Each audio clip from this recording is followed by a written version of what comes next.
Indian football ലൈസൻസിംഗിലെ premier 1 level license ഇത്തവണയും കേരള ബ്ലാസ്റ്റേഴ്സിന് റിജക്റ്റഡ് ആയിട്ടുണ്ട്. കഴിഞ്ഞ സീസണ് റിജക്റ്റഡ് ആയപ്പം കേരള ബ്ലാസ്റ്റേഴ്സിന്റെ ആരാധകരുടെ കണ്ണിലുണ്ണിയായ നിഖിൽ ഒരു പ്രഖ്യാപനം നടത്തിയിരുന്നു. അടുത്ത സീസണിൽ എന്ത് ചെയ്തിട്ടായാലും നമ്മൾ ലൈസൻസ് നേടിയിരിക്കുമെന്ന്. എന്ത് തേങ്ങാക്കൊലയാണ് ഈ അഡ്ജസ്റ്റ്മെന്റ് എണ്ണം നേടിയത് എന്ന് ഒന്ന് കണ്ടറിയേണ്ടതാണ്. ഇപ്പം കഴിഞ്ഞ സീസണിൽ റിജക്ട് ചെയ്യപ്പെടാൻ ഒരുപാട് കാരണങ്ങൾ ഉണ്ടായിരുന്നു. ഈ തട്ടിക്കൂട്ട് സെറ്റപ്പിൽ നിന്ന് കഴിഞ്ഞാൽ എപ്പോഴും ലൈസൻസ് കിട്ടുമെന്നൊന്നും ആരും കരുതണ്ട. കേരള ബ്ലാസ്റ്റേഴ്സിനെ കൂടാതെ ഒഡീഷ FC ലൈസൻസ് റിജക്ട് ചെയ്യപ്പെട്ടിട്ടുണ്ട്. പിന്നെ ഹൈദരാബാദിന്റെ റിജക്ട് ചെയ്യപ്പെട്ടിട്ടുണ്ട്. ജംഷഡ്പൂർ FC റിജക്ട് ചെയ്യപ്പെട്ടിട്ടുണ്ട്. പിന്നെ ലൈസൻസ് സാങ്ഷൻസോടെ ലൈസൻസ് ഗ്രാൻഡ് ചെയ്യപ്പെട്ടവർ നമ്മുടെ Mumbai city FC, Mohun Bagan super giants, FC Goa, Bengaluru FC, പിന്നെ നമ്മുടെ Chennaiyin FC, north east united FC, east Bengal FC, പിന്നെ മുഹമ്മദൻ FC.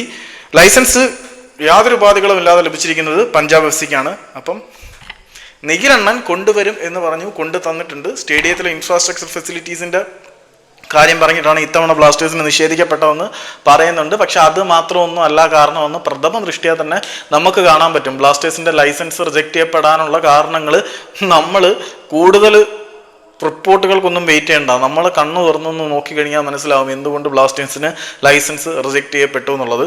അപ്പം ബ്ലാസ്റ്റേഴ്സ് പ്രീമിയർ 1 ലൈസൻസ് ഇത്തവണയും ഇല്ല. നിഖിലിന്റെ വാക്കും പഴയ ചാക്കും ഒരുപോലെയാണ്.